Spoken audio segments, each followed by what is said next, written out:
Hay iglesias y predicadores que el día de hoy dicen que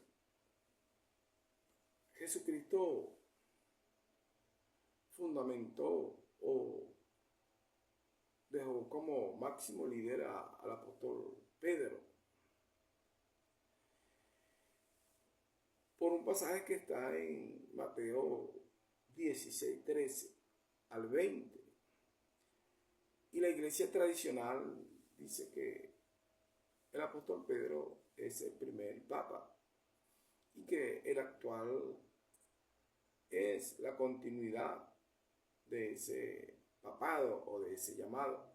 También líderes de algunas organizaciones cristianas también aseguran ser la continuidad de el apóstol Pedro, cosa que no tiene fundamento bíblico, porque cuando leemos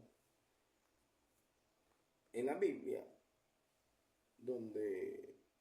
que es en Mateo, donde ellos se fundamentan, la palabra nos quiere decir otra cosa. Y conoceréis la verdad y la verdad los hará libres, dice la Biblia.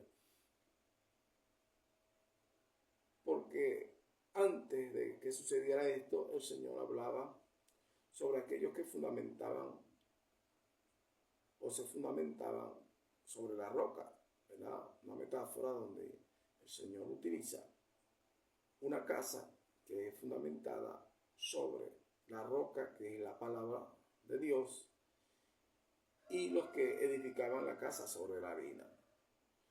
Entonces, ahí decía, los que obedecían y los que desobedecían.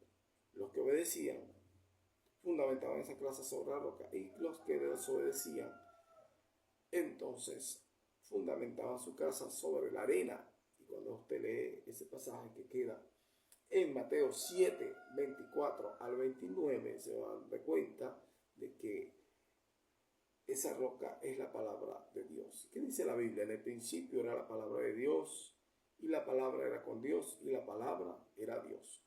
Entonces, el Señor lo que quiere decir es que tenemos que fundamentar nuestra casa sobre la roca, que es el mismo Cristo Jesús.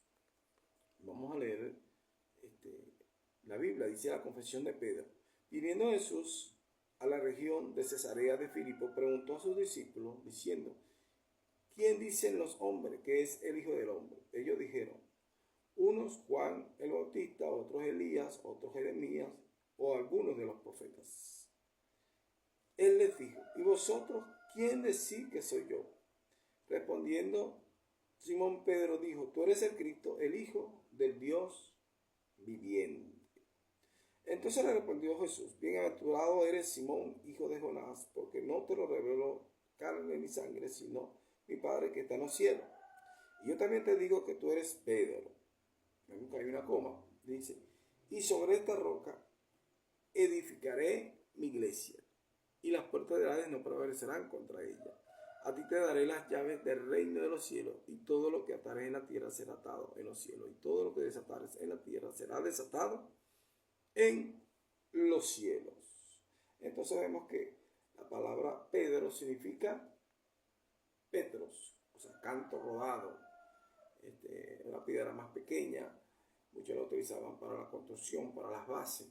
Hoy en día todavía se utiliza para ciertos adornos en las casas o en las construcciones que se hacen hoy en día.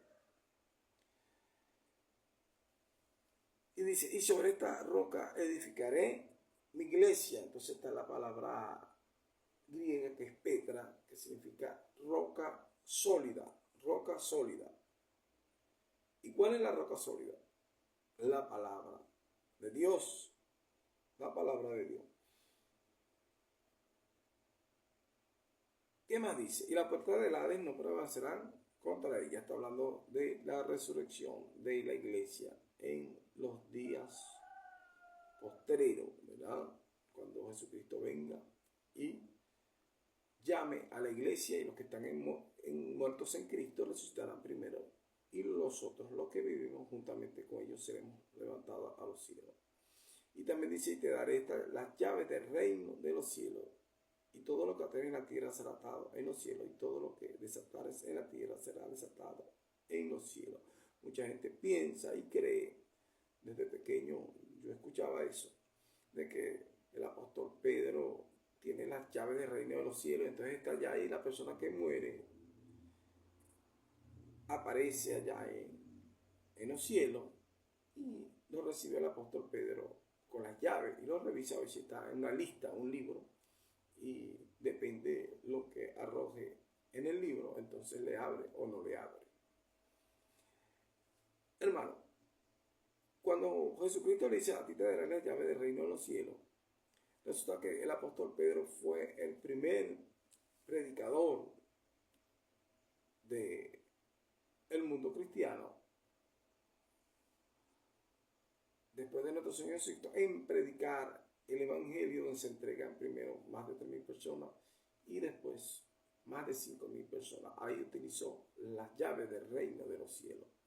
Vemos más adelante que Esteban y los otros apóstoles y discípulos empezaron a utilizar las llaves. El apóstol Pablo también utilizó las llaves del reino de los cielos.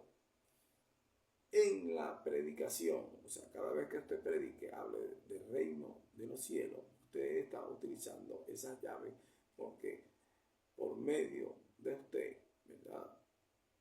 O como instrumento del Espíritu Santo, estas personas llegan al reino de los cielos porque usted está utilizando las llaves que es el evangelio, las buenas nuevas de salvación.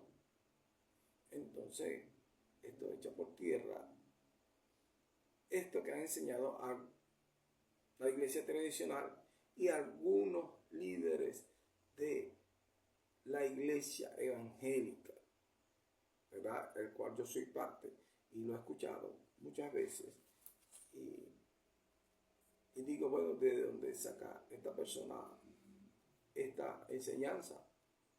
¿Será que la escuchó de la iglesia tradicional y está repitiendo como un loro y no investiga? O no investigó antes de predicar tal cosa. Ahora, vemos aquí el apóstol Pedro diciendo lo siguiente. En primera de Pedro 2:4 dice, acercaos a él, piedra viva, desechada ciertamente por los hombres, mas para Dios escogida y preciosa. Vosotros también, como piedras vivas, sed edificados como casa espiritual y sacerdocio santo, para ofrecer sacrificios espirituales aceptables a Dios por medio de Jesucristo. Por lo cual también contiene la Escritura. He aquí, pongo en Sión la principal piedra del ángulo, escogida, preciosa. El que creyere en él no será avergonzado. Para vosotros, pues, los que creéis, él es precioso. Pero para los que no creen, la piedra que los edificadores desecharon ha venido a ser la cabeza del ángulo, y piedra de tropiezo y roca que hace caer, porque tropiezan en la palabra, siendo desobedientes, a lo cual fueron también destinados. Entonces vemos que el apóstol Pedro hace hincapié y habla de que nuestro Señor Jesucristo es la piedra principal del ángulo. Los que trabajan construcción entienden muy bien esto. Te voy a poner el ejemplo. Cuando vamos a hacer una edificación, un ingeniero o un maestro de obra, primero tiene que constatar de que el terreno sea sólido, el terreno sea firme, ¿verdad? Ese es el fundamento. ¿Y quién es el fundamento de la iglesia? Jesucristo. Ahora, cuando ve que el terreno está apto para edificación, entonces empieza a construir el edificio. Vemos en actos de diferentes gobiernos a nivel mundial de que colocan la primera piedra como símbolo de que se va a realizar o se va a ejecutar una construcción. cuando hacemos una casa, entonces el maestro de obra coloca el primer bloque, ¿verdad que sí? De ahí se van guiando todos los demás bloques hasta completar la edificación. Entonces, la primera piedra para edificar este edificio que está en construcción, que usted es parte de ella, y yo también, los que están en Cristo, vemos que la primera piedra o el primer bloque, para que lo entendamos mejor, es Jesucristo. Y el fundamento también es Jesucristo. De ahí empezaron las primeras piedras, los primeros bloques que fueron los discípulos. Entre ellos está el apóstol Pedro, que lo está indicando aquí, ¿verdad? El apóstol Juan, Tomás, Andrés, Natanael y los demás discípulos. Tomás, el apóstol Pablo y todos los discípulos que creyeron en él. Dice la Biblia que el Señor, después que resucitó, se le presentó a más de 500 personas, dice el apóstol Pablo. Entonces ellos fueron las primeras piedras, los primeros bloques que siguieron la línea de quién, de esta piedra principal o este bloque principal, que es Cristo Jesús, Señor nuestro. Entonces no nos dejemos confundir con personas que se presentan como el máximo líder o la continuidad del apóstol Pedro. Cuando dice, a ti te daré las llaves, entonces vemos que son las llaves del reino. El apóstol Pedro murió, pasó a un mejor lugar, esperando la resurrección. Si se hubiese llevado las llaves, entonces no se pudiera abrir la puerta del reino de los cielos aquí en la tierra. Y vemos que es algo simbólico, algo metafórico, que habla o que nos lleva a un sentido espiritual, que es la entrada a la vida eterna por medio de Cristo Jesús, Señor nuestro, el cual dijo que era la puerta.